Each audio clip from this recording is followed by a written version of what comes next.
Olá, tudo bem? Eu sou Giovana Moraes, sou acadêmica em odontologia pela UFJF, Universidade Federal de Juiz de Fora, campus Governador Valadares. Estou aqui representando o projeto de extensão Sorriso Canal Digital em parceria com a Liga de Reabilitação Oral e Estética Laroy. Hoje eu estou aqui com a professora Carolina e nós vamos debater com ela o tema, o uso de ultrassom na remoção de pinos. Tudo bem, professora? Obrigada por ter aceito o convite. Muito prazer ter você aqui com a gente. Obrigada, Giovana. Olá, pessoal. Obrigada pelo convite a todos os participantes da Liga. É um prazer estar aqui. Eu sou a professora Carolina, sou do Núcleo de Endodontia, aqui da Universidade Federal de Juiz de Fora, campus Governador Valadares.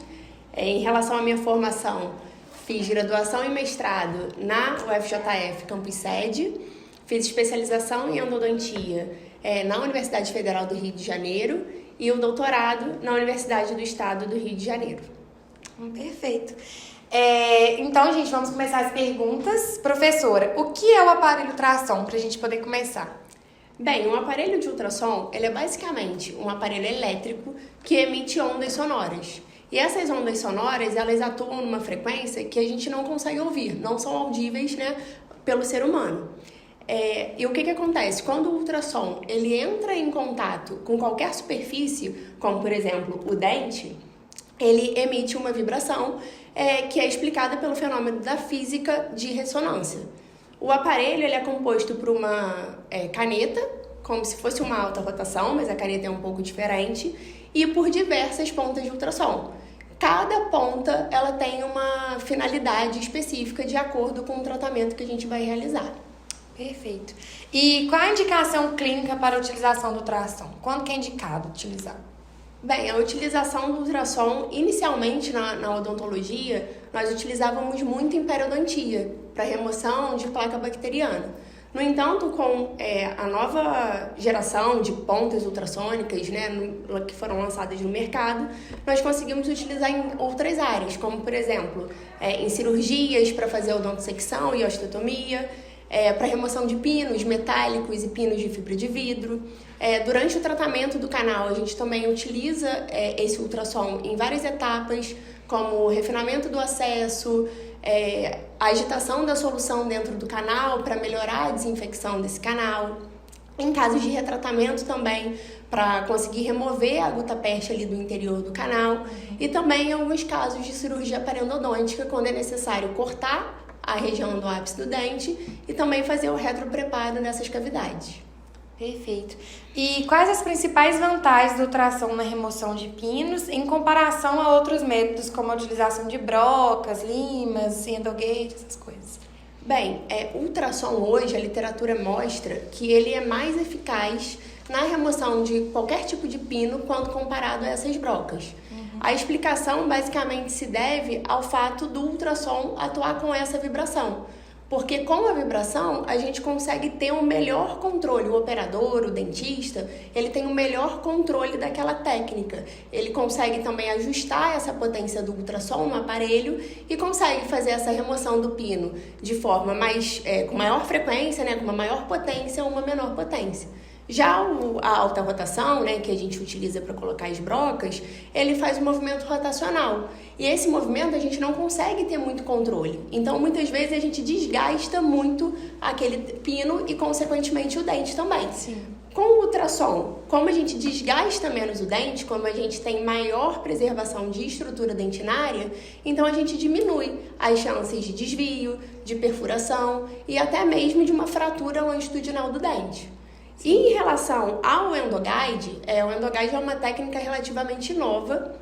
Ele tem sido muito utilizado para a remoção dos pinos, mas a gente tem algumas desvantagens ainda.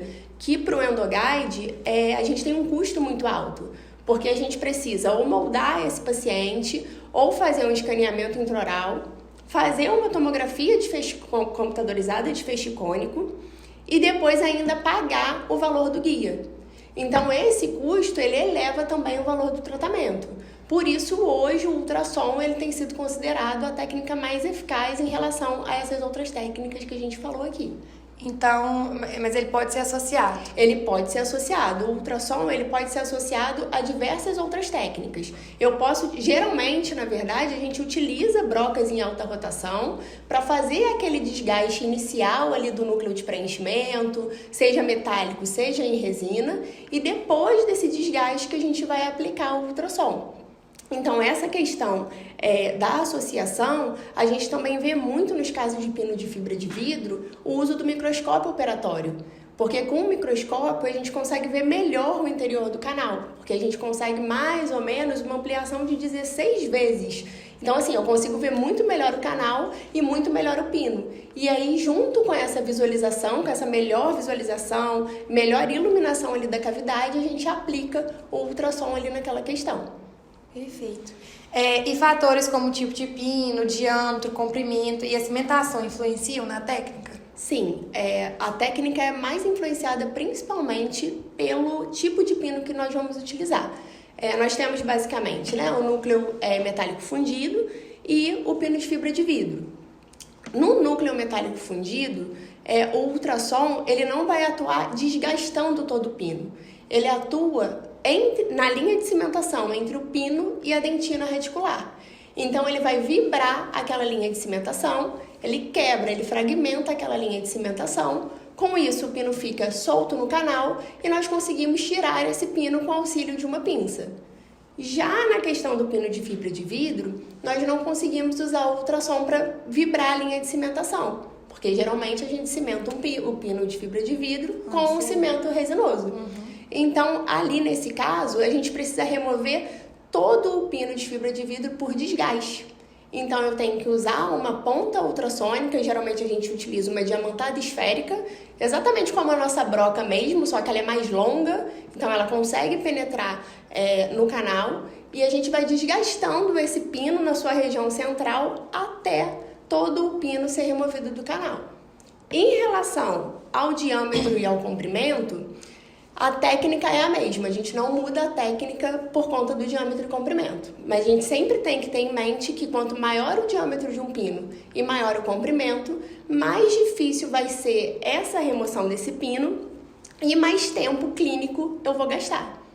E em relação à cimentação, geralmente o cimento resinoso, como eu falei, ele é mais difícil de ser removido por conta dessa adesividade que ele tem com a dentina. Entendi. E como deve ser realizada a técnica de utilização do ultrassom? Como é que ela funciona? Bem, eu já me adiantei spoiler. Um pouco, né? Já dei spoiler. Mas, na verdade, a técnica também, né, depende do núcleo, do tipo de pino. Para o núcleo metálico fundido, nós fazemos o desgaste de toda a superfície do núcleo metálico fundido. Pode ser feito com uma broca esférica ou uma broca cônica, com alta rotação mesmo. A gente faz todo esse desgaste e geralmente esse núcleo ele tem que ficar no diâmetro do pino intrarreticular. Quando a gente conseguir ver essa linha de cimento, depois desse desgaste do núcleo, nós vamos utilizar uma ponta ultrassônica longa, cônica, como se fosse uma broca 2200, ela lembra 2200, e a gente vai utilizar essa broca nessa interface, nessa linha de cimentação, até que a gente consiga sentir, né, ver que o pino ele solta. Em alguns casos, principalmente em pinos com grande diâmetro e com grande comprimento, nós podemos lançar mão de 2 ultrassons. Então, a gente precisa ter esses 2 ultrassons, né, no consultório ou na clínica que a gente estiver trabalhando, e nós colocamos um ultrassom em lados opostos com o outro para a gente aumentar ali aquela vibração e aí conseguir soltar melhor o canal. Soltar melhor o pino de dentro do canal. E já em relação ao pino de fibra de vidro, nós também fazemos esse desgaste no núcleo de resina e depois que esse núcleo de resina foi desgastado, é muito bom a gente usar uma broca esférica na alta rotação também, criar de 1 a 2 milímetros ali no centro do pino, a gente cria como se fosse um leito para a gente conseguir usar a ponta de ultrassom. E aí a ponta de ultrassom entra nesse leito e a gente vai fazendo esse desgaste até que todo o pino seja removido. Como o aparelho de ultrassom pode reduzir a chance de perfuração e fratura do dente? Eu falei um pouquinho anteriormente sobre a Das questão da drogas. vibração, né? E a questão da rotação, do autorrotação. Então, como a gente tem o maior controle ali do ultrassom, e as brocas também, elas são mais finas, mais longas, a gente consegue reduzir, tirar menos dentina. O objetivo maior quando a gente tira um pino é remover o mínimo de dentina possível. E o ultrassom permite que a gente faça isso. Então, se eu reduzo, né, se eu tiro o menos possível de dentina, eu vou acabar evitando, né, alguma iatrogenia, alguma perfuração, algum desvio e até mesmo o excesso de força, muitas vezes, que eu preciso fazer no núcleo metálico fundido, puxando esse núcleo. Ao invés disso, eu vou esperar ele ficar solto ali no canal para puxar ele e com isso eu diminuo a chance de uma fratura longitudinal do dente. Muito mais fácil, né? Com certeza. O ultrassom apresenta alguma desvantagem? E quais as consequências e como prevenir, se tiver? Sim, a principal desvantagem do ultrassom é porque quando ele faz o movimento de vibração, ele gera calor. Então, ele pode causar dano ao ligamento periodontal.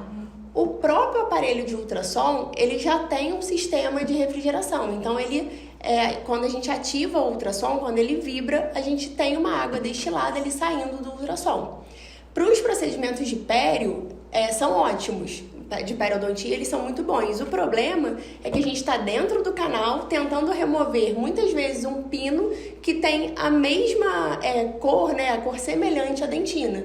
Então, esse excesso de água ele pode dificultar a remoção do pino. Então, muitas vezes, a gente lança a mão de usar uma seringa e uma agulha de endodontia, mesmo de irrigação, e nós mesmos vamos irrigando o canal ali de tempos em tempos para a gente conseguir visualizar essa remoção e não provocar nenhum problema ao tecido periodontal. Perfeito. Queremos agradecer, professora Carol, obrigada por ter aceito estar aqui com a gente. Volte mais vezes, muito obrigada. Eu quero agradecer também a participação de vocês, pedir que sigam o nosso canal no YouTube, nos sigam no Instagram, curtam, comentam e compartilhem os nossos conteúdos. E é isso, gente. Até a próxima. Obrigada.